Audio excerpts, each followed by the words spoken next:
The NFL has all of us by the short hairs because what are you going to do? Stop watching the NFL? And if we're going to talk about Super Bowl halftime performances, very few of them are that memorable anyway. This is the thing. You can't please everybody. The idea here that fans are quote-unquote outraged about this, find a real problem to have in your life. And he remains among the top 3 most streamed artists in the world. That's why he's performing at the halftime show.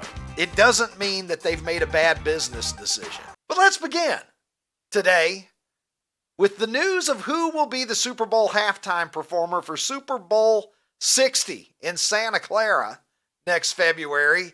The NFL announcing that it's going to be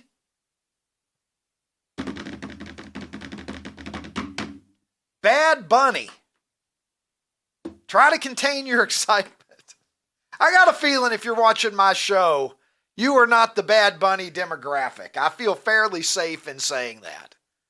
It will be Bad Bunny who performs most, if not all, of his songs in Spanish, as I understand it. I, as a typical 54-year-old man from Illinois, cannot tell you the first thing about Bad Bunny other than he wears dresses sometimes. He has a stupid name, and he was once at WrestleMania.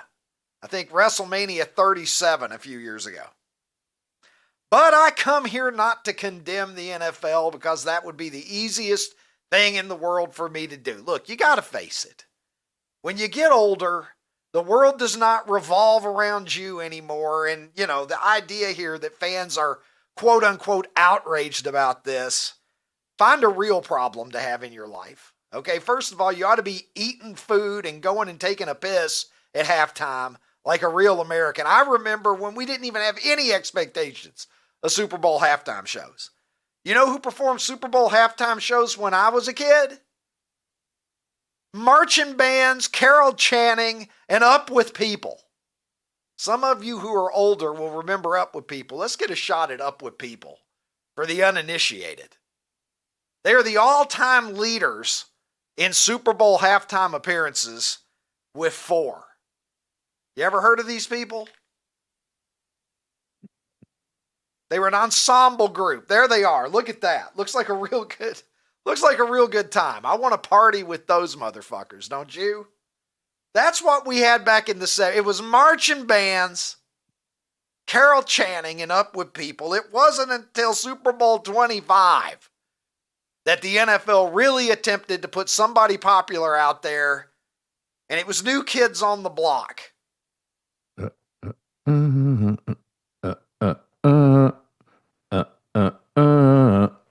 The right stuff.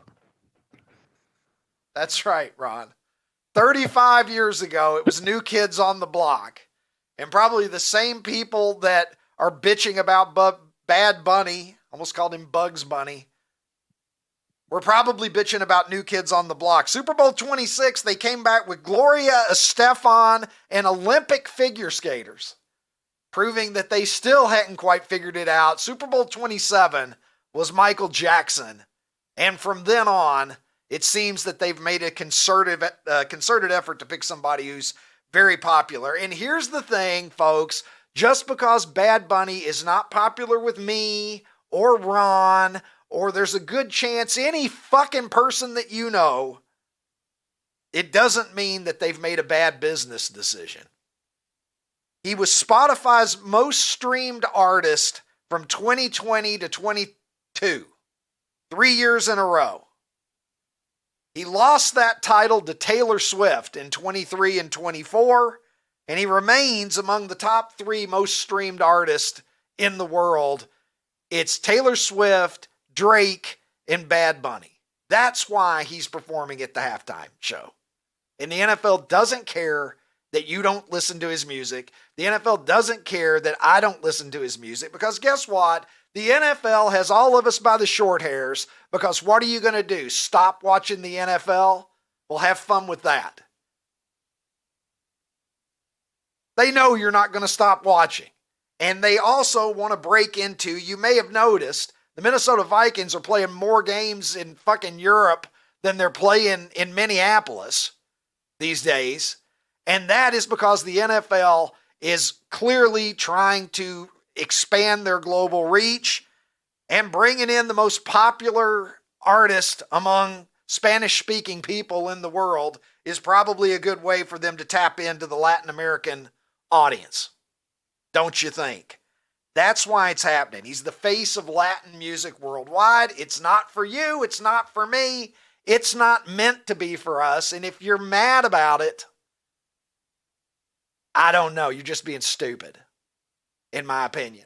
I'm hearing people say that they're outraged. You're outraged about what the Super Bowl had. Well, then go on YouTube and pull up any of the 1 billion live performances that are out there that people have given in the history of the world and watch that instead.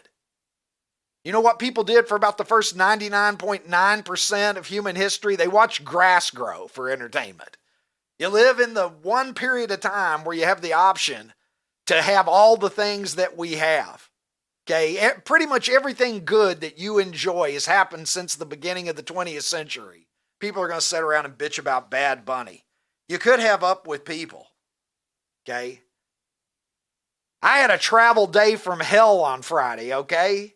You want to be outraged about something? I'm outraged about that. I was going to Las Vegas over the weekend. I got in there 14 hours late. Flight canceled. Diverted to Tucson, where I sat on the tarmac for 3 hours. Ended up going to Phoenix after the thunderstorms had passed. Got there, couldn't get a rental car out of the airport. Had to end up getting a ride with Danny, Bud, and Alexis. I'm just whistling along Phoenix, Arizona with 3 fucking strangers like I'm Steve Martin or John Candy, just to rent a car so that I can drive through the middle of the night to Las Vegas. And this is what my console would have looked like if I were a smoker.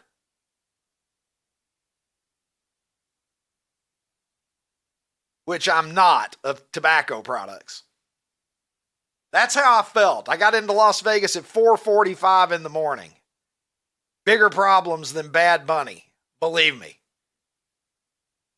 Every dad who ever took his kids across the country in the 1970s or 80s, this is how it went down. Arguing in the back seat, nicotine in the front seat. And if we're going to talk about Super Bowl halftime performances, very few of them are that memorable anyway. Am I wrong? Quick, name 10 people who've done the Super Bowl halftime in the last 20 years. And it's going to be good fucking luck. It's like drinking a can of Coke. Somebody comes on, they perform for 20 minutes, you fucking forget about it later. But there's one, at least, that I will never forget, in my opinion, the greatest Super Bowl halftime performance of all time, Prince. And if you disagree with me, my counterpoint to that is fuck you. Best one that I ever saw. But all of this stuff is subjective anyway. One person, I heard people saying they wanted Metallica to be there because apparently Metallica's from Santa Clara. Metallica, I can name like one Metallica song. Metallica Sandman. blows goats. Sandman. In my opinion. Yeah, that's the one that I know. Yeah. Mariano Rivera. They got one good song. Virginia Mariano Tech, Rivera that's used it. it. I'm just saying right now, Ron, I don't give a shit about Metallica. See, this is the thing. You can't please everybody. Whatever the NFL would have done, if they had picked Taylor Swift, there would have been people who would have been pissed about that. If they had resurrected John Lennon and George Harrison and reassembled the Beatles, there would have been people who would have been pissed off about that. I'm tired of hearing about how pissed off people are. We live in this perpetually pissed off culture, and that's starting to piss me off.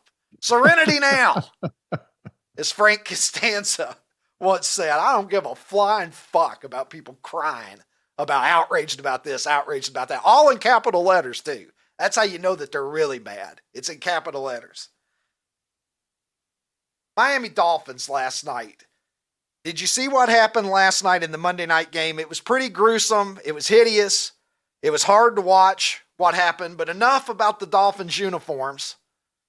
We send out our thoughts and prayers, T's and P's, to Tyreek Hill today, who got a Joe Theismann last night. Ronnie, did you see that? Nope. Pretty gross. I will never watch it. Yeah. No, I cannot. I can't do broken bones. You've seen worse. like on the scale of like making you want to immediately vomit, I didn't find it to be as bad as Napoleon McCallum or some of the other ones that we've seen through the years. Dangling ankle. But yeah, it was, it's not good. He's gone for the year, and it's one of those injuries where who knows if he'll play again. I know that they're doing amazing things, and I don't know exactly what the diagnosis is on that injury yet, but yeah, it's pretty brutal. They could go back to these jerseys though. Why again the continuing deterioration of jerseys in this league, the Nike-fication of the league. If we could go back to the classics, it might be a good idea. Do we have that? There you go. Mercury Morris, Larry Zonka, Jim Kick. That's what 17-0 looks like. They were undefeated in their fashion sense as well in 1972. I will say that. Baseball playoffs are here. Weird. September's not even over yet, and we are already underway in the playoffs. 12 teams out of 30 make it, and the Cincinnati Reds are the longest shot of the teams that are in the playoffs.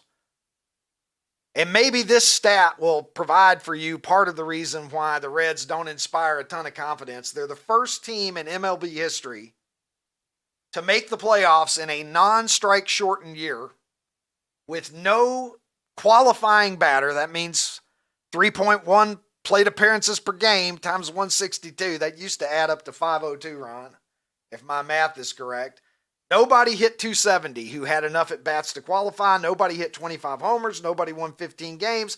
Nobody notched 200 strikeouts here, as the stat says, but 15 games and 200 strikeouts are the new 20 wins and 300 strikeouts. Nobody's going to be doing that going forward the way that starting pitchers are used now. But there they are, 83 and 79.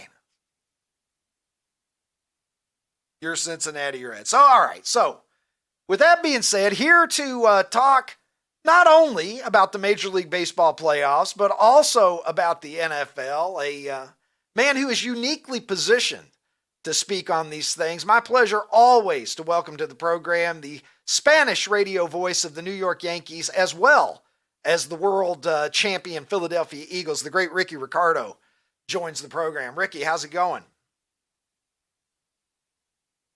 Here, as we get ready to renew the rivalry between the Yankees and the Red Sox, this place is going to be mobbed. It's going to be exciting. And the rivalry gets heated up again after a few years. So it's great to be back in front of Red Sox and Yankee fans when it means something to both teams. And it's been a little bit since it's been important, other than, regular season games. So to have these two back on the postseason stage, Rickie, it's really, really special. Yeah, I mean, it certainly feels like October when you hear Yankees and Red Sox and games that matter. So you got the Yankees here, 3-game series, these wild card. I don't know, Rickie, I'm enough of an old crusty guy that you play 162 and then it comes down to 3, whether or not you're going to advance. At least they're in the Bronx. You got that going for you. How does this wild card series set up for you, and how do you feel about the Yankees here? It's been a successful year, obviously, but it hasn't been a year that's been without drama and a lot of gnashing of teeth along the way, largely because of that bullpen, among other reasons. Number one, to answer your first question, Rickie, it's better than the 1-game suicide wild card. So at least it's 2 out of 3. So at least we have that much. It's not that what we had before the initial wild card round where it was one and gone. I remember being here when the Astros came in and won 3-0, and that was it. After 162, you lost 1 to Houston, and the whole season was down the drain. So 2 out of 3, I think, is much better than the single wild card game that we used to have. As far as this team is concerned, look, this team took a turn in Arlington, Texas. They had been swept in Miami, had been making all kinds of errors, playing really, really bad baseball.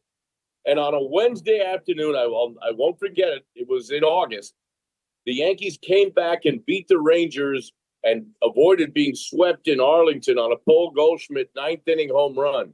From that date, I don't have the exact date in front of me, but from that day in Arlington, Texas, on a 6-game road trip where they had lost the first 5, including being swept in Miami of all places, the Yankees had the best record in Major League Baseball through the remainder of August and through September. They ended up winning 94 games. Now, obviously, they don't get the division title because of losing the season series to the Toronto Blue Jays. They deserve it. They beat the Yankees fair and square, did the Jays, all year long. So did these Red Sox, by the way, and only because the Yankees had a better overall record out of these games here at Yankee Stadium and not at Fenway Park. But it was a roller coaster of a ride. Tremendous moves that were made on the deadline by Brian Cashman, reinforcing the bullpen, getting a guy like Jose Caballero that can steal some bases, that can play both third and second. He's at third base tonight against the left-handed Garrett Crochet. So some elements of the game that were missing were brought in here at the trade deadline. Bednar, great work by Doval. They reinforced the pen, brought some. Ryan McMahon's been fabulous defensively at third base. With the bat, not so much, but he solidified the infield defense. So moves were made. It took some time for some of the guys to get acclimated to playing in New York. I think that period of adjustment has been taken care of. So tonight, like I said, this is just going to be pure fun. Of the 4 series, you would think, and look, I would have loved to have seen the Mets and Dodgers, to really round out the coast versus coast type of atmosphere here instead of the Reds. But this is the premier series. This is what baseball is all about. Red Sox, Yankees, we put all that aside that happened in the regular season. Aaron Judge, batting champion, more than likely will be the MVP. So the big stage tonight right here in the Bronx. All right, Ricky, you mentioned Aaron Judge. I'm on the record. I can't remember if you and I have discussed it before. I may have said this to you. I think he's, at a minimum, he's in the conversation as being the greatest right-handed hitter ever, at least in terms of peak value. The 4th 50 home run season, the consistency that we've seen from him his entire career, the fact that he's the batting champion. I don't even think of Aaron Judge. I think of Tony Gwynn and Rod Carew and Wade Boggs and guys like that when I think of batting champions. I don't think of a big hulking beast like Aaron Judge, but he is that. That's how good he is. I almost hate to say this because I'm not a believer that October is necessarily a mystical time when certain people are able to tap into their clutchness. With all respect to number 2 in New York, Derek Jeter, who obviously is hailed as being one of the most clutch players. Reggie Jackson, obviously another, hailed as being one of the most clutch guys ever. But it does bear mentioning that Aaron Judge in his career has a .205 batting average in the postseason. That's over 58 games spanning 15 series. Now, I don't for a minute think that that's anything more than coincidental from my point of view. I don't think Aaron Judge is a guy who's going to shrink from a big moment by any means. But what does it mean for Aaron Judge? I know Aaron is aware of that he hasn't quite lived up to his regular season exploits. How much do you think it means to him, and what does it mean to his legacy to get a World Series championship? Last year was his first World Series, and obviously you guys came out on the wrong side of that one. Well, it means a lot to him. I can tell you that. And having seen other guys, great players. Barry Bonds was terrible in postseason play until finally he broke out in a series. I guess it was a World Series against the Angels, although they lost, but he had a tremendous World Series. Yeah. I saw A-Rod. That's right. A-Rod was terrible in postseason play until 2009 against the Philadelphia Phillies, and he finally came through. I am of the mindset, Ricky, that this year, with the adjustment that Judge has made into not just the power hitter, you just mentioned, you don't usually see the power hitting 50 homer, 100 some odd RBI guy win the batting title. I think the last Triple Crown may have been Miguel Cabrera. Cabrera wasn't, although he was a power hitter, but he wasn't an Aaron Judge-like power hitter. I agree with you. Judge is in the conversation for the greatest right-hand hitter of all time. Remember, this year he passed Joe DiMaggio. I mean, Joe DiMaggio, for Pete's sake, as far as home runs on the all-time Yankee list. So when you're measuring right-handed hitters, great ones, Albert Pujols, Manny Ramirez, Alex Rodriguez, Hank Aaron, Willie Mays, some of the greatest right-handed hitters of all time, absolutely you have to include Aaron Judge. But what he needs, Rickie, to put him on that level, on that pedestal with the names I just mentioned, is to have a big postseason and to carry this team on his shoulders. We've seen Giancarlo Stanton raise his game in October year after year after year. This year, Aaron Judge, and look at it, I'm hoping it happens. I'm predicting that it will, but he needs that, number one, for the all-time legacy, to carry his team hopefully to a World Series championship. I think the American League is wide open. I think the winner of this series may end up representing the American League in the World Series. And it would be great if Aaron finally has the kind of World Series and puts this team on his shoulders and carries them as the captain to where they need to be. And to make amends for the drop little pop-up in center field last year in Game 5 against the Dodgers, and some things that are sticking in his craw and in the craw of all Yankee fans. Yeah, great observation about Barry Bonds, Rickie, because those of us of a certain age remember that was the narrative on Bonds for a long time because of some disappointments in Pittsburgh. And then he certainly, he almost played well enough. He could have been the MVP of that World Series against the Angels, even in defeat, Exactly.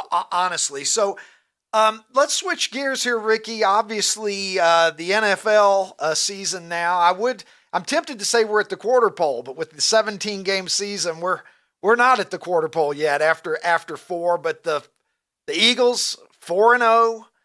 Just when you think that, I don't know, it seemed like the tush push, the complaints are out again. Even Jason Kelsey sounded like, he was kind of just resigned to the ultimate fate of the tush push. And just when you think that situation has kind of played itself out, here comes the fake tush push, which is a hell of a wrinkle that they've added. Tell me about that and kind of how that came to be, Rickie, and whether or not that's going to change the long-term viability of whether or not the teams are going to continue to be behind this play or not.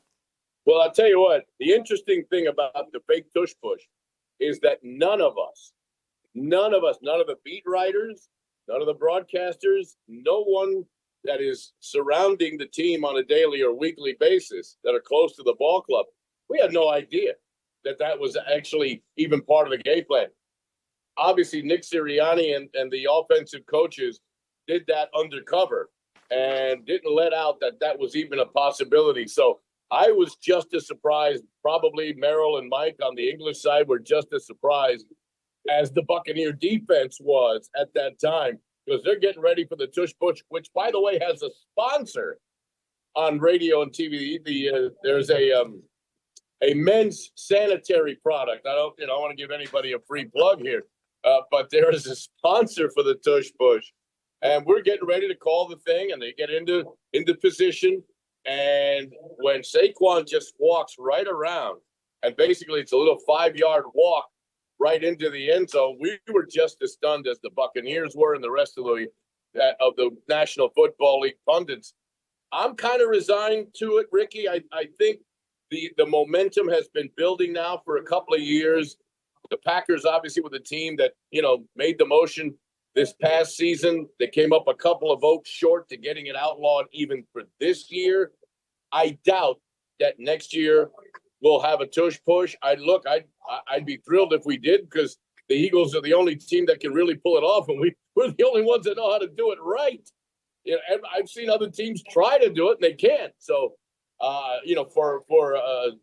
simply selfish reasons, I'd love to keep the Tush push because we're great at it. And it's gotten us many a 4th and 1. And, by the goal line, we've scored plenty of push-tush touchdowns. But I'm in agreement with Jason Kelsey that, more than likely, this is probably the last ride of the Tush push. So even with it being sponsored this year, let's have some fun with it. Let's use it. Now we can keep teams on their toes because they don't know if it's the fake one or the real one. But this team hasn't played its best football yet, Rickie. Jalen Hurts had zero yards throwing the football in the second half against the Buccaneers. And by the way, I see the old Bucs helmet there behind you, which is a nice touch. 50 years. That's the one they first started with 50 years ago when I was in, elementary school in Florida, and we finally got an NFL team. But the Eagles have not played their best football yet, and they're undefeated. So I think Kevin Patullo, the offensive coordinator, Jalen Hurts, Barkley hasn't really had the big breakout game yet. A.J. Brown has not had a game that lives up to his standards, and the team is still 4-0. So they can only get better, you would think. It's scary because they ran the gauntlet in these first 4 weeks against, Dallas, Kansas City, the Rams, and the Bucs. So quality teams here up front. Now they have Denver this Sunday and then 2 games with the Giants in the span of 3 weeks with Minnesota in between. So getting off to a 4-0 start with really the offense not even close to percolating yet, I think it's a heck of a sign for the Eagles in their quest to try to repeat. Rickie, as you look around the league here, as I say, we're almost at the quarter point of the season. Are there, any teams, 1 or 2 teams that stand out for you that you're looking at and you're like, whoa, I didn't see that coming, either for good or for bad? What teams have diverged the most from what you expected of them with the sample size that we have in the books now? Well, on the negative side, it's the Ravens. I would have never thought that the Ravens at this point would be 1-3. On the positive side, I thought maybe Buffalo would take a step back, and they've been maybe better than I thought they were going to be. Look, we play them later on in the year up in Buffalo when it's going to get cold.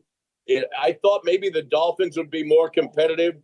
Last night, I was in Miami last night, so I went over to Hard Rock Stadium and watched a little bit of the Jet-Dolphin game. And, Rickie, it was painful. I remember because I grew up in New Jersey, so I grew up a Jets fan before I got even dreamed of having the Eagle job. So a Jets-Dolphins rivalry game, Nat Moore, Al Toon, Ken O'Brien, Dan Marino. I mean, those were classic games for me. So being back there last night, it was an off night. I was in Florida. And I happened to go and watch that game, and it was painful. I mean, literally, it was painful to watch. Nothing but penalties. Just very bad football was played last night by the Dolphins. So those are 2 teams that I thought would probably be much better than they are right now. And I really thought that the Los Angeles Chargers would run right through the Giants this past Sunday and maybe would start to take control of the AFC West in their quest to dethrone the Kansas City Chiefs from their kingdom. But then they get beat by the Giants and are brought back down to earth a little bit. So lots of surprises in these first 4 weeks. The Eagles, like I said, haven't been at the top of their game yet, but they're undefeated. Only 2 undefeated teams. I'll tell you one team that is better than I thought they'd be are the Colts. And they should have won this game on Sunday. A couple of, young rookie mistakes cost them their 4th victory. They would have been part of the undefeated crew. But right now, it's kind of par for the course, I guess, except for really the Ravens. I'm stunned by them being 1-3. All right, Rickie, before I get you out of here, pivoting back to baseball for a second, we're gonna assume we're gonna think good thoughts for the Yankees. We're gonna predict the Yankees go back to the World Series. Who do you suppose that you guys are going to meet from the National League as you take a look over there? You got obviously the Dodgers are dangerous as always, but they're only the number 3 seed. They got to play in this wild card round just to make it. to the next round. What do you think over there? Do you like the Dodgers, or do you think it might be somebody else sneaking out of the NL this year? This is the Ricardo series coming up. New York versus Philadelphia. The two towns that I work in on sports radio, the two teams that I have broadcast majorly. I got my first job with the Phillies. I cut my teeth with the Phillies for 9 years doing their play-by-play in Espanol before I got the Yankee job. I'm still very close to the Philadelphia sports scene. I have a sports talk radio show on 94 WIP and on WFAN in New York. I work at both. So, Rickie, this is the Double R World Series. Yankees, Phillies, and don't ask me to predict who's going to win it because I'll be hiding under the table. But that's what I really want to see. All right, I love it. You heard it here first. The Rickie Ricardo World Series is on tap in October. All right, Rickie, always a pleasure having you on, my friend. I look forward to it every time you're on and look forward to doing it again soon. Anytime for you, Rickie. Super 70s, guys, get your T-shirts. I bought a bunch of them. They're great. They bring me back. Love wearing them. They're quality stuff. So Super 70s Sports and my main man here, Rickie, we got to support him. That is my man, Rickie Ricardo, right there. And yes, that's a great suggestion. Super70sportsstore.com.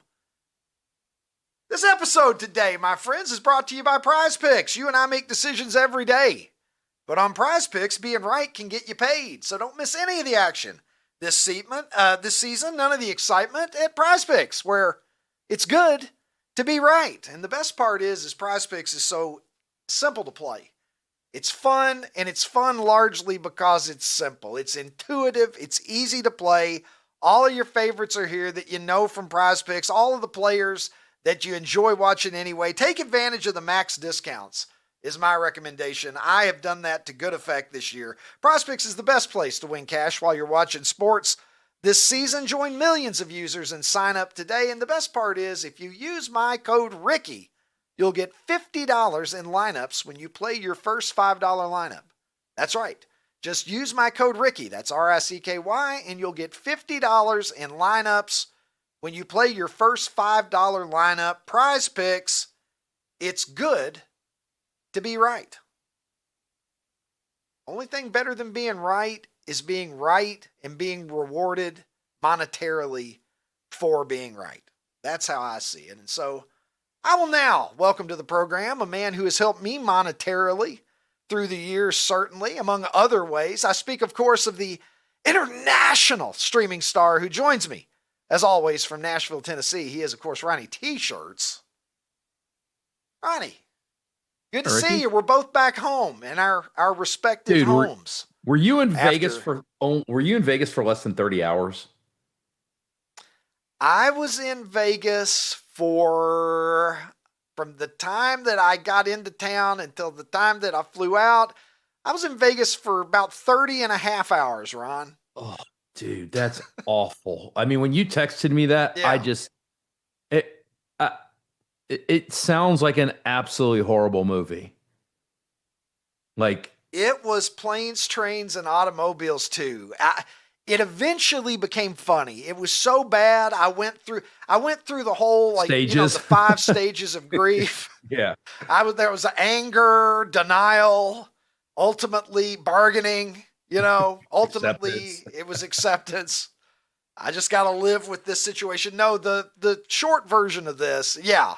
And that's the only thing I didn't encounter were those two guys, because I felt like I was their spiritual son most of the day on Friday. We were supposed to get into Vegas at 2:45 p.m. We had Wizard of Oz tickets for Saturday at 2, and we had Tears for Fears tickets for 8 o'clock that night at Fountain Blue. Okay, Wizard of Oz at the Sphere, for those who don't know. So it was going to be a quick little weekend anyway, right? But flight out, no problem. I mean, barely even a bump. One of those perfect flights for about 2.5 hours. Where were you supposed to connect? Phoenix. Okay. It was Phoenix with like a 45-minute layover on to Vegas. Okay. Saving a few bucks. You know how it is, Ron. And so we are told by the pilot maybe about an hour outside of Phoenix, that there's thunderstorms in the area and we're going to have to wait on whether or not they're even going to be able to take us. We end up getting diverted to Tucson. We spent 3 hours, almost 3 hours on the tarmac in Tucson, breathing that stale fucking airplane air while somebody's coughing up a lung about 6 rows behind me the entire time. So you're on the plane Either now for 7 or 8 hours, right? Like from the time you got on it in Chicago. Yes. Oh God, dude, that's like Europe. You could go to Europe. Yeah. Yes. And finally, there was one, we were flying American. There was one plane in front of us that was at the gate. We couldn't get to the gate for almost 3 hours. Then we get to the gate. So my girlfriend and I, we go in and we get margaritas and quesadillas at a little restaurant there. And we're trying to decide, are we going to try to drive to Vegas now from Tucson? Is this thing going to go on to Phoenix? If it does go on to Phoenix, what are we going to do from there? Anyway, we almost didn't make the flight, Ron. I heard them say our flight number over the intercom while we were eating and drinking. And I was like, I don't know. We need to get over to the gate. So we go over to the gate. Everybody else is already on the plane. And the lady tells us, I don't know if you can still get on or not. She said that they called us specifically over the intercom. I did not hear that, if that was the case. After a little haggling, they let us on the plane. Do you know who I am? You pulled that one, right? You said, yeah. Do you know who I am? Yeah. Yeah. I should have said, are you aware that I'm a minimally famous person? Is this any kind of way to treat me? So anyhow, 23-minute flight to Phoenix. We get to Phoenix. We get off the plane. I stop at the gate agent and I say, look, our flight to Vegas was canceled. We already knew that. I found that out. It's like 11 o'clock at night previously. It's like probably 9 o'clock Phoenix time. Okay. When we get there. Okay. So it's like 11 o'clock my time. I've been up since like 6:30 in the morning or whatever. So it's already a long day. It's good to get off of the plane finally for a few minutes. We were in the airport for maybe 30 minutes in Tucson. So the guy looks at his computer, he's, and you're just sitting there praying, man, like some guy just looking at the system and he says, we don't have anything to Vegas until Sunday. Dude. Doesn't do me any good, right? So we go sit down and I start looking at rental car options. Rental cars, we got dollar rental cars. So, we were just like, whatever, $600 later, we go down to the pickup area. We're going to call an Uber to take us to the rideshare because, here's the other thing, Ron. The rental car center at the Phoenix airport is 2 miles away from the airport. Yep. And most people go there using the Sky Tram. Correct. Have you ever ridden the tram? The tram was down because of the storms, Ron. Dude, this is unbelievable. Yeah, the tram was down because of the storms. So we go down to the taxi shuttle area and it looks like Bourbon Street, like right before Fat Tuesday, okay? How did you not just give up? I would have given up. So many people in your fucking life. All right, so we go to the other side, which is rideshare. It's not quite as bad, but it's still really bad. So there is a line, bro, I kid you not.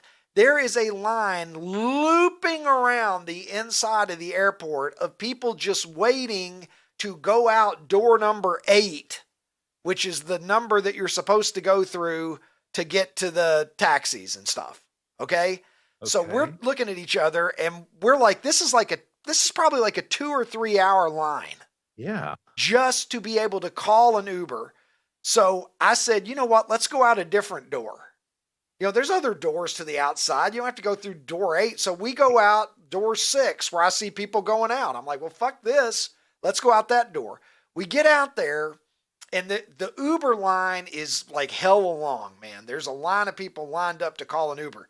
But there are people who are being picked up by like their friends and relatives in the inner lane.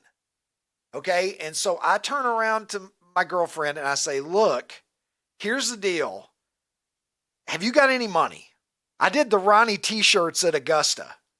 I was like, you have any cash?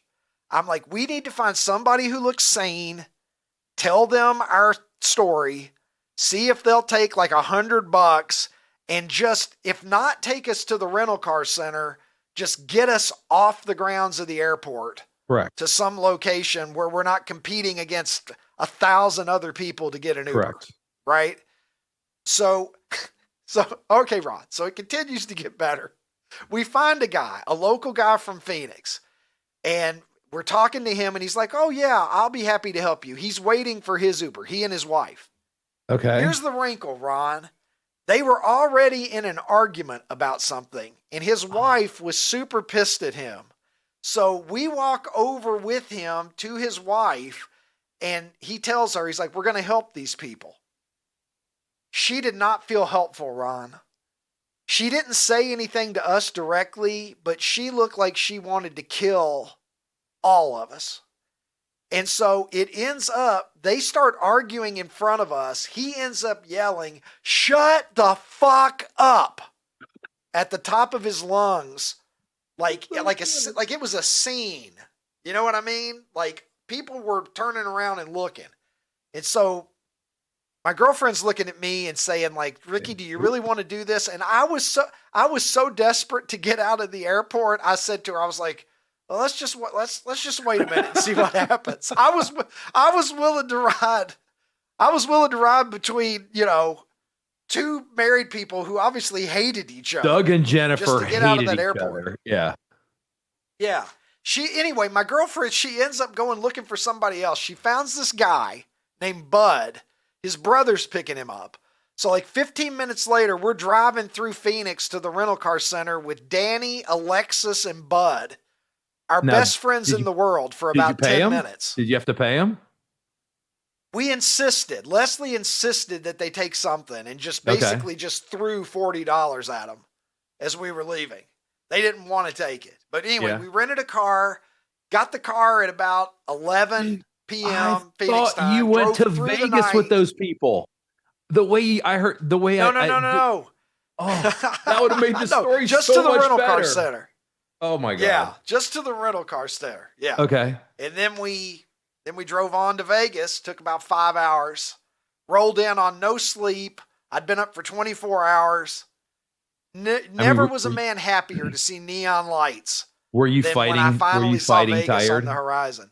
Were you fighting, being tired? I was actually, surprisingly, dude, I was okay. I think the day was so fucked up. Yeah. On every level. And I was not planning to be dry. I thought you and I were going to have the conversation about whether or not I could count Arizona because I never got out of the airport. You can count Arizona. So I'll tell you what. I'm officially giving it to you. One thing's for sure. It's yours. It's yours. One thing's for sure. I'm fucking counting Arizona. Yes. That's right. All right, Ronnie. Well, that's awful, all right, anyway, dude. So yeah, that's what happened. That's awful. Yeah, it was. But you still had a good time. But Wizard of Oz was amazing. I would highly recommend it at the Sphere. It's wild. And Tears for Fears, they were awesome. So it ended up being a great time. We saw our friends Brent and Kay. But and you have a story not the way forever. That you would draw it up on paper. And you got a story forever. And I've left stuff out. I left stuff out just to try to create some brevity for this broadcast. I'll tell you the other sordid details later. But right now, we've got other fish to fry, Ron, because it's time for America's Poll of the Day. And let's go to it now in Super 70 Sports on X, where the eagle flies higher than I was when I entered the Sphere to watch The Wizard of Oz. I would say take an edible beforehand. Just makes it that much better. I could be talking about The Wizard of Oz, or I could be talking about virtually any other activity in your life, but take that advice as you will. Here's what we have for you today, Ron, on this Tuesday. Last week's winner, by the way, was your first car. We had Championship Friday without a show, so I'll just update people. Last week's winner was your first car. It ran away with it, even on Championship Friday. So here's what we have on this Tuesday, Ron. Weird Al Yankovic, the master of the parody pop song. Playoff baseball, which is now underway. It feels weird saying that without the month being October, but October is here tomorrow. Third, we have Daffy Duck, one of the great Looney Tunes legends. And finally, a legend of late night snacking, pizza rolls. Break it down for me, Ronnie, as only you can. All right, let's go with, we'll just go top to bottom. Weird Al. Yes, I mean, how could you not like him? What's your favorite? I mean, for me, I always think about like a surgeon. I don't know, maybe it's because I loved Madonna in the 80s, and I just thought that song was really funny. Do you have a favorite Weird Al? It's my favorite too, Ron. Good call. Okay. Yeah, no, cool. We're in alignment today. Playoff baseball, it's still baseball, so that's going to be fourth for me. Daffy Duck, I mean, how can you not like Daffy Duck, man? I mean, I'm not even going to try to do it with the list. You're despicable. I like when his that's good. That's passable, Ron. Yeah. His beak when his beak just kind of turns and goes to the back of his head. I like that. Pizza rolls, Rickie. I've always thought that pizza rolls had just been the garbage of pizza-like products until I got an air fryer. Dude, pizza rolls in an air fryer and then you dip them in marinara sauce. Mwah. Yeah, you're right. Look at us agree. I mean, playoff baseball we're going to disagree on, but I'm going to prefer to look at the 75% agreement that we do have here today, Ronnie. Yeah, pizza rolls, sometimes they concern me because I don't know if it's pizza rolls themselves. I don't want the Totino's Pizza people suing us here.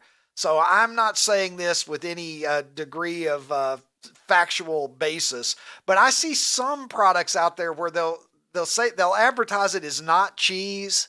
It's like dairy product right. or something, non-dairy product. Yeah, but the Totino's pizza rolls have always been pretty good to me, and you're right that God created the air fryer, among other reasons, for pizza rolls. Mm-hmm. Yeah, and I like to dip them in ranch. Okay, Ron, as well. We'll get a little ranch going. So for me here today, I got to go with playoff baseball. It doesn't mean as much to me now, if I'm being quite honest with you, as it did when I was a kid. But the World Series, Reggie Jackson, Mr. October, the legendary moments, Jack Morris's 10-inning complete game in 91, and all of the moments that we've seen through the years, I'm going to have to go with playoff baseball here today. So what do you got, Ron? I'm going to go pizza rolls. I can't believe it, but I'm going to go pizza rolls. All right, well, let's light the candle and find out what Super 70 Sports Nation has to say on the matter, because at the end of the day, it's not my opinion or your opinion that matters. It's what the people say on this show. And playoff baseball, again, little bit of a recency bias, probably, as in the playoffs just started a few hours ago as we tape this. Weird Al second. Pizza rolls, that is, as hungry as my audience is, I'm a little surprised that it didn't do better than 13%. Daffy Duck below the Mendoza line. Yeah, I don't know. This may be a good argument against putting things in the poll that are actively in the news, Ron. What do you think? If this poll was in January, how different do you think it looks? I think it definitely adds a bias to it. Yeah, people are excited about the playoffs, and 57%. That's going to be a tough one to beat on Championship Friday, Ron. We're going to take it to a break now, my friends, but stick around. Don't you go anywhere. When you come back, we got a lot of other good stuff for you, some tricks up our sleeve, and a question that I haven't gotten to ask Ronnie for over a week now. And I'm itching to ask that question. It'll all happen straight ahead, right here, right after this, on the Rickie Cobb Show.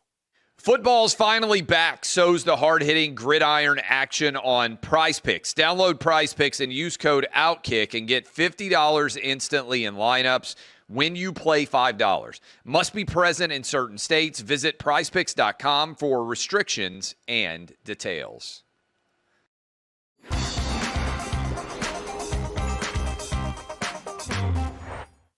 One or two people in Washington had reached out to me about whether I would be interested in politics, something I'd never thought about before, something I didn't really think possible. I lived in Charlotte, North Carolina. I wasn't there wasn't a lane there to get involved, but and I gave some thought to it as this weekend unfolded with Charlie, and got a little bit more interested. And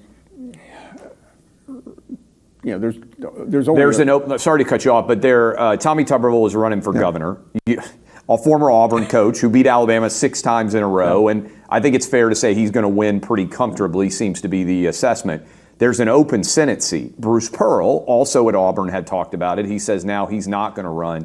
Is that with the conversation? Are you somewhat interested and intrigued at the opportunity of looking into that Senate race? I'm assuming that's what they reached out to you to talk to you about. All right, Ronnie. Didn't see this one coming. Paul Finebaum breaking to Clay Travis there that he may have senatorial ambitions. Who's your favorite sports or celebrity figure turned politician, Ron? Anybody spring to mind for you? I don't know if it's necessarily my favorite, but I think maybe most unlikely was Herschel Walker the last couple of years ago. Like, whoever would have thought that Herschel Walker? That's a big one, but I was actually looking back at some names. There's some big names, man. Steve, and these aren't necessarily people that did it. It's people that ran and maybe lost, like Herschel didn't win. Steve Garvey, of course, Bill Bradley was a senator. Got Gerald Ford played football at Michigan. He ended up being vice president and president. Like, there's a lot of them out there. Yeah. Jim Bunning from Kentucky, Hall of Fame pitcher, and was a senator for a long time. Jack Kemp, former Buffalo Bills quarterback. Steve Largent served as a representative from Oklahoma for Anthony for Gonzalez, some time. who was a wide receiver for the Colts and for Ohio State, ended up being, I believe, a senator. So I mean, think about it. You've got this popularity from somewhere else, and you can kind of go off of that. Well, and we live in a world where that's not really the exception. I remember when people made a big deal about Reagan being an actor. Right. Now I think it's an advantage because if you're already famous, people already know, and at least some section of society probably likes you. Yep. If you were famous for being an athlete, certainly, or an entertainer. And then secondly, you don't have the taint. I said, shout out to Deshaun Watson somewhere on the Cleveland roster. Yeah. I don't know where Dylan Gabriel is going to be starting week 5, by the way, but wherever Deshaun is, that's always makes me think of him. But you don't have the taint of being a politician on you. Correct. So it's like a double win. You're famous, people already like you, and they look at you and they don't say, well, you're too inexperienced. They say, well, maybe you're not a sleaze bag. Yeah. So, it's an opportunity. You got to love a world where, like, Tommy Tuberville's running for governor or whatever, and it's like, what are your qualifications, sir? It's like, well, I beat Alabama 6 times in a row. I'm voting for that guy, So anyway, we'll see what happens. Paul Finebaum at least flirting with it. But Ron, we've got other news here, and this is big news because this goes all the way back to my home state of Kentucky. I don't know if you've seen this yet or not. Colonel Sanders' great-great-great-nephew, or at least a guy who is claiming online, I don't know if he's been properly vetted yet or not, that this great-great-great-nephew association is true or not. He has gone out. He's angry, Ron, because among other things, apparently, he's upset that KFC has sexualized Colonel Sanders in a lot of their ads and commercials and so forth. And it does not set well with the young Sanders. And I've got to say, Ron, if you're going to sexualize a Kentucky Colonel, it should be me. Right? I'm the Kentucky Colonel who should be sexualized in all situations. It's not appropriate, however, to do it with Harlan Sanders. So, Ron, you know what his response is to this? What? He decided, fuck it. He's going to tell everybody the 11 herbs and spices and what quantity of each relative to one another. Let's listen to the nephew. Kentucky Fried Chicken has blocked me on social media. For those who are new, I'm Colonel Sanders' great nephew. I'm the last Sanders in his family line. It does not mean I'm the last family member in his family line. They blocked me for upholding his true history to let people know who he actually was. And they blocked me for calling out their advertising team as weird, disrespectful, and disgusting. Over the last decade, they have sexualized my uncle for marketing purposes. They have encouraged fans to sexualize him as well. I cannot and will not support a company that does that. My response to Kentucky Fried Chicken blocking me is, do you want to know how to make their chicken? Truly, genuinely, their chicken. This recipe I put together through facts. There is a lot of ingredients on here that could be proven through public information. I gathered all that together and broke it down for you in several videos on my YouTube channel. So let Kentucky Fried Chicken deny this. If they do, I'll say, prove it. I have facts and receipts to back up my recipe. He's bringing You gonna try the recipe? You Ron, gonna try the recipe? Don't sexualize that man's great uncle and expect there to be no repercussions. Yum brands. No, trying it would require me to cook. Ron. You need to get. You do need to get that that tie, that Colonel tie, that thin tie. What if I just start hosting the show in the little Colonel tie? Yeah, I'm entitled to do that now. Absolutely. Yeah, absolutely. That's a good idea. I probably should do that. I don't know, by the way here, speaking of meat, I don't know what kind of spices were going on here, but I didn't get treated like this on my airplane, Ron. I know that's a hell of a segue. Speaking of meat, what the fuck Ron is coming up later. There'll probably be an 18-inch horse dick involved. Stick around for that momentarily. We'll find out what phallic horror show Ron brings us today. But have a look at this, motherfucker. Slicing up baller-ass cuts of meat right there in the aisle of the airplane. And now I just pray that I get a Biscoff cookie. By the way, Ron, I will say this. Shout out to American Airlines. While we were on the tarmac for almost 3 hours in Tucson, Arizona, where I almost saw JoJo, who left his home there, shout out to Paul McCartney and the Beatles, get back. That was my first time and maybe my only time that I'll ever be in Tucson. They did bring me a second complimentary package of Biscoff cookies, Ron. Oh, wait. Fuck everybody. I got 4 Biscoffs. Suck on that, world. 8 hours on a plane, you get 2 Biscoffs, huh? Nice. Yeah, 2 packages of Biscoffs. So read them and weep, everybody else. Jealous just like the United States Ryder Cup team and fans are of the Europeans after just getting the smack laid down on them on Friday and Saturday at Bethpage Black. And Ron, a lot of the controversy, I didn't get to see much of the Ryder Cup, obviously, because I was traveling during the weekend, but I was certainly following it as closely as I could on the news. And I saw a lot of the video footage afterwards. Tom Watson, the great 8-time major champion, 5-time Open Championship winner, says, I'd like to congratulate Ryder Cup Europe on their victory. Your team play the first few days was sensational. More importantly, I'd like to apologize for the rude and mean-spirited behavior from our American crowd at Bethpage. As a former player, captain, and as an American, I am ashamed of what happened. And among the things that, there was a lot of back and forth. Rory McIlroy was telling the crowd to fuck off on multiple occasions. Too? And one of the greatest moments of badassery that I've ever seen on a golf course. You got to give Rory credit for this. Look, I like Rory more than I don't like him. There are times that Rory can kind of rub me the wrong way. I'm not saying I'm a Rory fanboy by any means. I'm more of a Scheffler guy.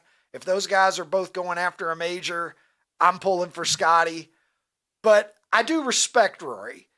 And while he was being F-bombed while he's standing over a shot, he says, hey, fuck you, fuck off, whatever it was he said to the guy. And then he just stuck an iron like 2 or 3 feet from the flagstick. And here's what he had to say about it afterwards. With all that in mind, everything you go through, how satisfying is it to turn around to someone and say, quote, shut the F up, and then stiff it to 2 feet? Very satisfying. Congratulations. It wasn't stiff. It wasn't stiff. I had to put it. Tommy Fleetwood helpfully pointing out that it wasn't a gimme. He still had to putt it, but it was a pretty good iron shot.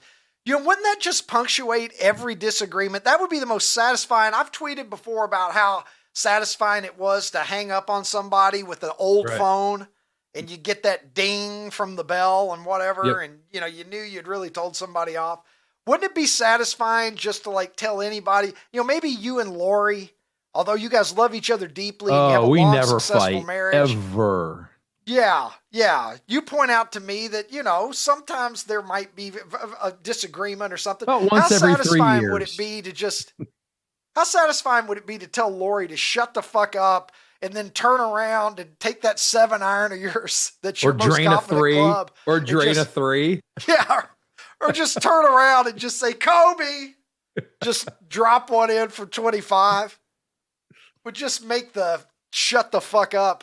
Shut the fuck up. See, my buddy in Phoenix who told his wife to shut the fuck up, he didn't have a golf club. However, Ron, I feel like if he did have a golf club, he would have probably beaten her with it. So it's probably a good thing that he didn't. Because they were not, I feel like they've got a divorce coming up. They were only in my life for about 15 minutes, and I feel like divorce might be their best outcome. You know, it could end up worse than that. Yeah. But, Ron, with all of that said, this is a beautiful moment because obviously you were not with us for a while leading up to that weekend of mine in Vegas. So I haven't got to ask you this for a minute. I'm going to sit back and enjoy this one. What the fuck, Ron?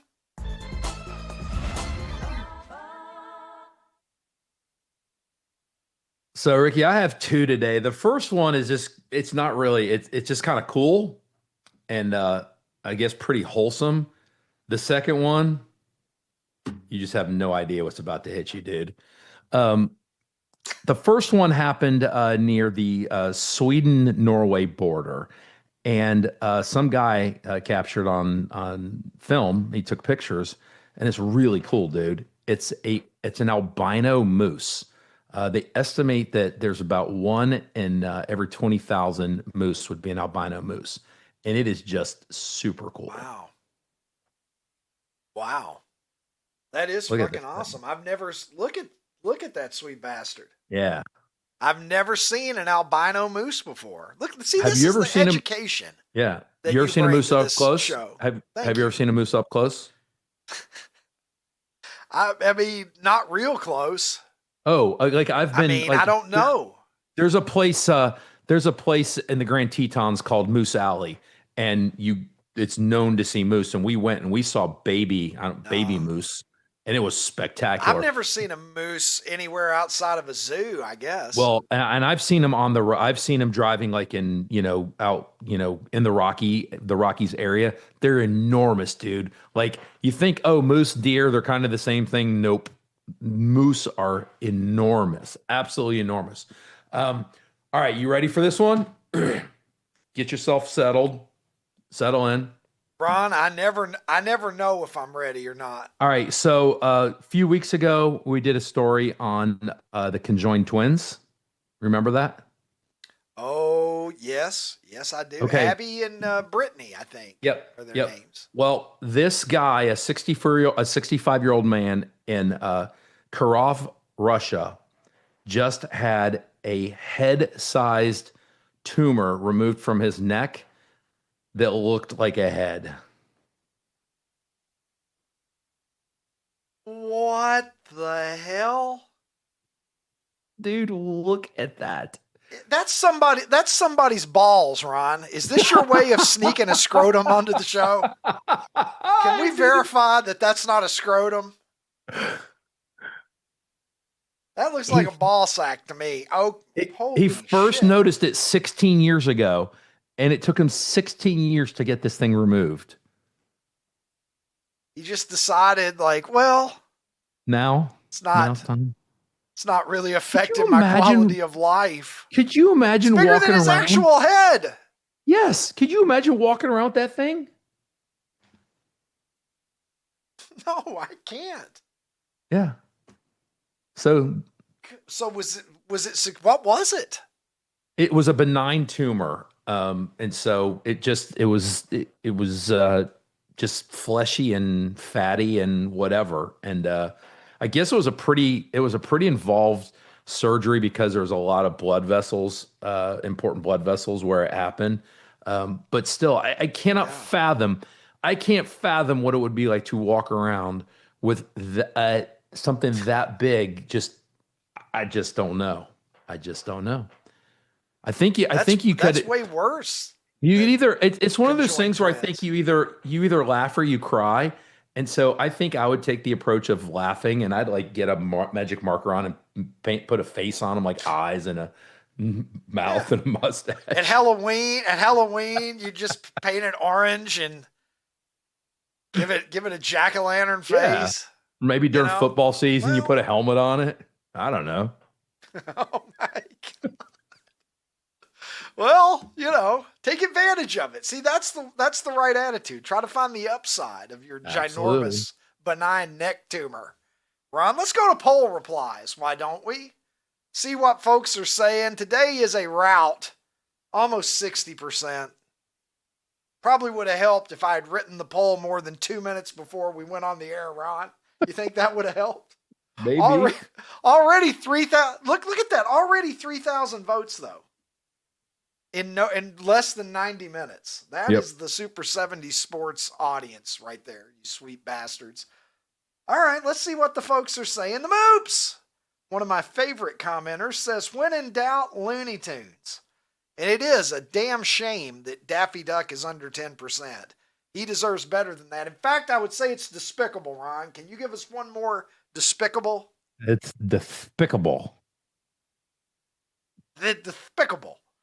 Dave W. says this poll would have a completely different outcome if you put after 6 beers instead of why not. After 6 beers, it's pizza rolls all day, every day. Landon Nolan says Weird Al would like to change option 3. I want a new duck. Oh man, I'd forgotten that one.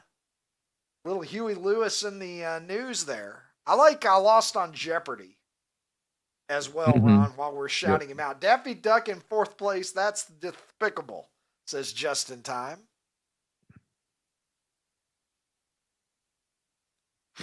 And that seems to be it.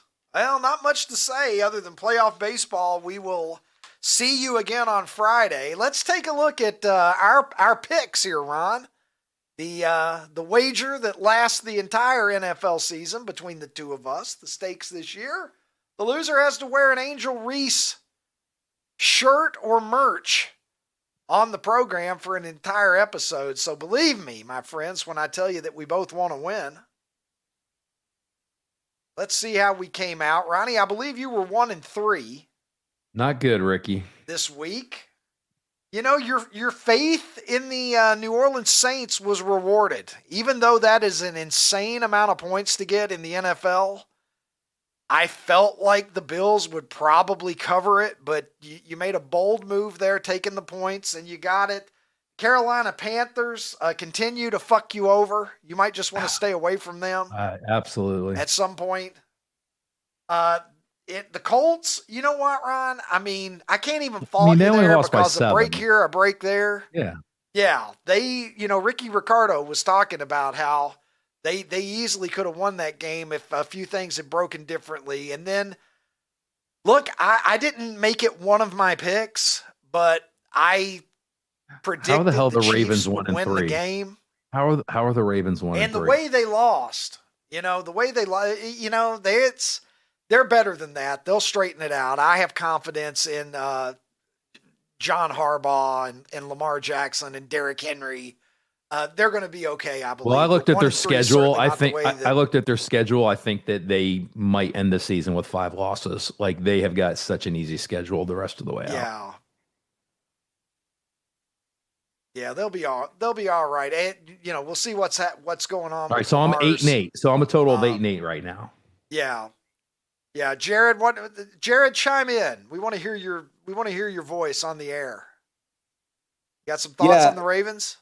I agree that the schedule with Baltimore has been awful for them. I mean, playing Detroit, Buffalo, and Kansas City in 3 of the first 4 games is bad, but now Lamar's injured, and that's, one of the top 5 players in the league. He's probably going to miss a good 1 to 3 weeks, I saw. So they got to turn it around fast, because if they get into a 1-5 hole potentially without him, that's going to be real tough to climb out of. But we'll see. Very injured right now. That's their main issue.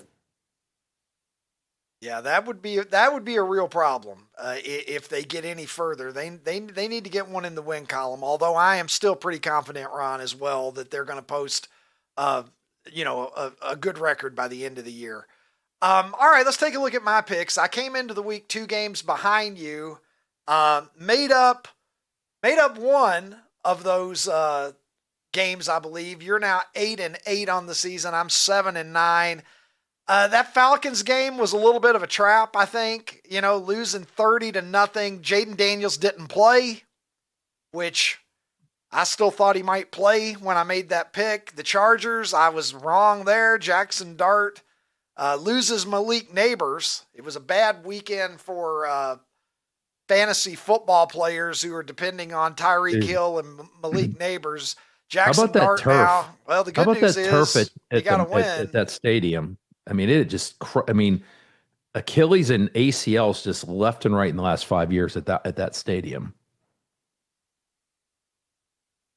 Yeah, and then my other 2, Seattle and the Eagles, came through. Well, and Seattle hit a field goal. I don't have a lot of faith in the Cardinals. Yeah. Seattle had a field goal at the end of the game. Yeah, so Sam Darnold looks like good Sam Darnold again. Yeah. We all got a little skittish at the end of the year when we saw that last regular season game and the playoff debacle.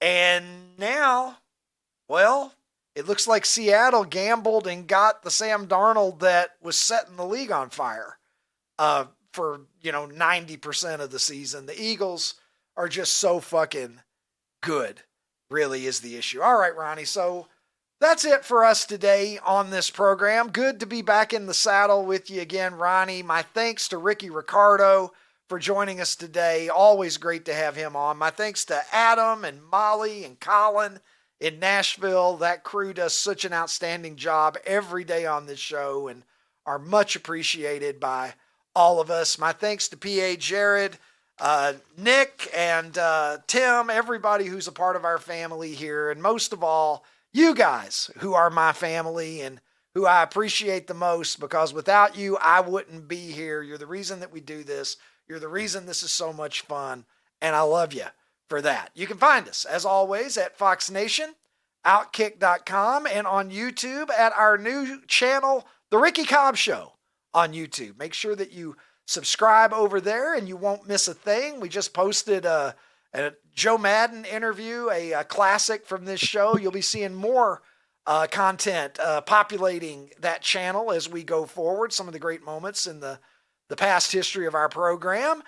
You can find us in podcast form if you desire on Spotify and Apple, and we're also out there on Facebook, Instagram, TikTok, and yes, X, where you can also find me tweeting away, trying to entertain you as best I can at Super 70 Sports. So until tomorrow, when hopefully we've got an understanding between each other that we're going to do this 5 days a week, I will look forward to meeting you again right back here when we will tee it high and let it fly with another episode of The Rickie Cobb Show.